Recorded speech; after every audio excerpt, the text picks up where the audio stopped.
Di bab sebelumnya, saya cerita bekal pengalaman saya menjadi tukang servis komputer bermodal bisa install dan dengan kepedean. Semakin banyak saya servis komputer, kenekatan saya semakin menjadi. Yang tadinya modal koar-koar saja, kemudian saya mencetak koar-koar saya dengan brosur ketikan yang difotokopi. Zaman itu, di tahun 2000, warnet menjadi bisnis tren yang gak pernah sepi. HP baru awal-awal muncul. Saya pertama kali beli HP Ericsson yang kodenya luar biasa. Hal tersebut merupakan sesuatu yang sangat keren di zamannya kalau megang HP gede. Dan jangan dibayangkan HP ada internetnya, nggak ada blast. Kita saat itu komunikasi pakai SMS dan telepon. Bagi kaum ngiriters, memanfaatkan panggilan gratis 3 detik memang sesuatu yang nyebelin.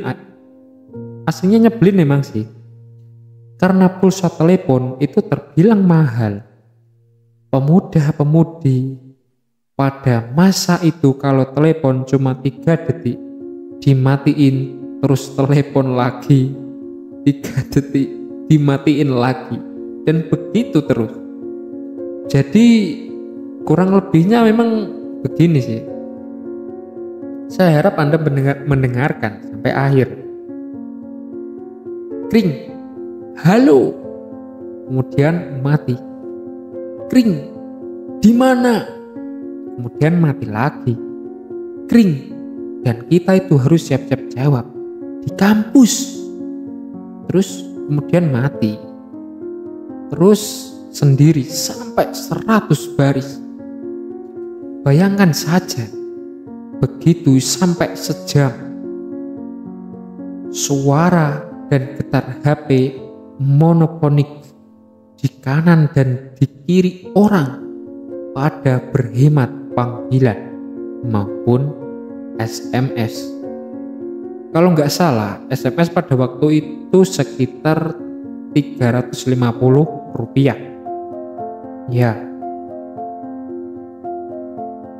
saya berdua sama Randy ngobrol, merencanakan mau bikin bisnis. Tapi kita berdua nggak punya modal, hanya punya komputer masing-masing 1 unit. Ya, karena tekad yang sangat bulat untuk membangun usaha, maka kami, 2 pemuda ini bertekad mengajak 2 orang teman lagi.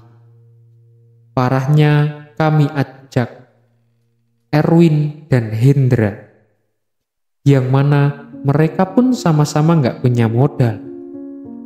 Tapi kami berempat serius pengen bisnis, dan alhasil fokus pada apa yang kami punya.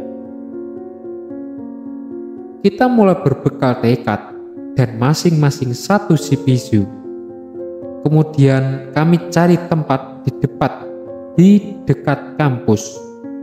Ada seorang teman kami yang bernama Erna, yang orang tuanya tinggal di dekat kampus, daerah kos, dengan garasi nganggur karena mereka nggak punya mobil. Garasi tersebut hanya bangunan terpisah, ukuran 4x8 meter, yang pintu depannya terbuka. Kami menemui orang tua Erna dan bilang niat kami menyewa garasi tersebut dengan harga 60.000 setahun. karena itu garasi nggak dipakai, makanya boleh. Tapi saat itu kami belum punya uang juga. Sambil mikir, saya keliling bangunan tersebut. Saya hitung kira-kira untuk bikin pintu kayu seperti warung-warung jadul yang tertutup kayu lembaran. Kalau buka ya diambil kayunya, kalau mau tutup dipasang lagi. Kemudian perlu triplek dan cat, kemudian papan nama. Ya, total perlu sekitar 2,5 juta untuk biaya memulainya. Dan kami pun pulang, berdiskusi berempat dan mengobrol apa yang kami punya.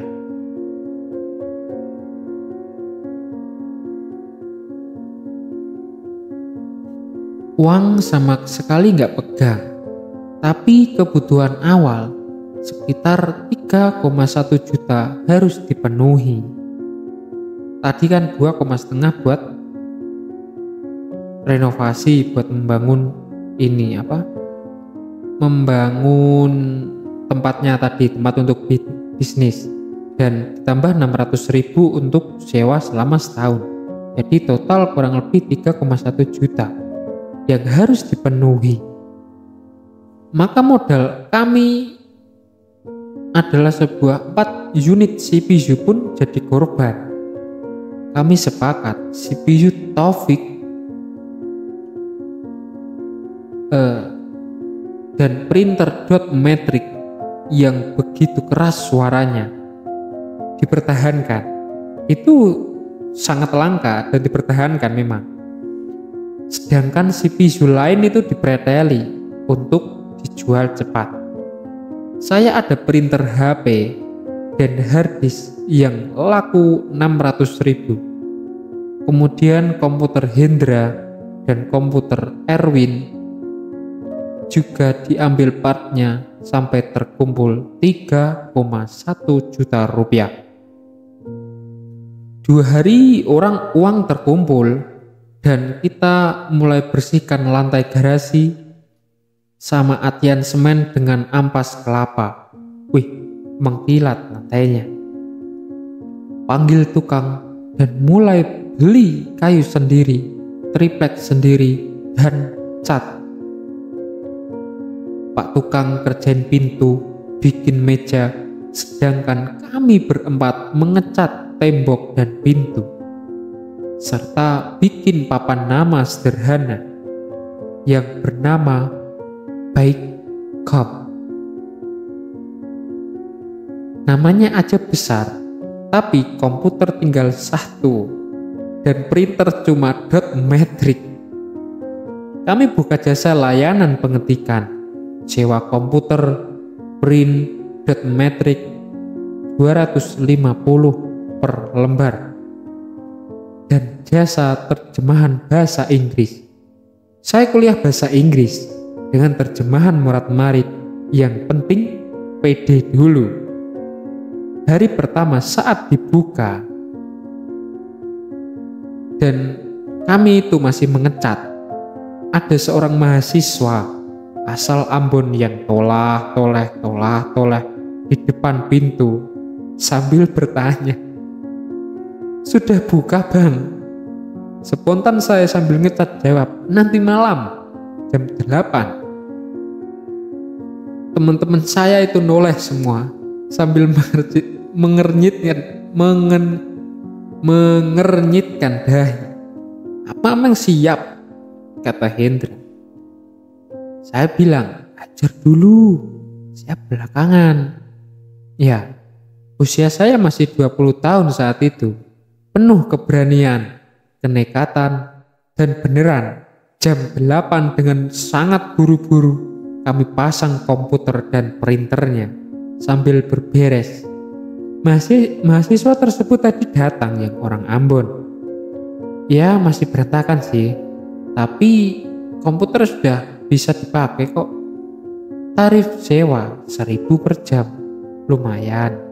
Ngetik 3 jam dapat 3.000. Itu omset pertama kami yang saya nggak pernah lupakan.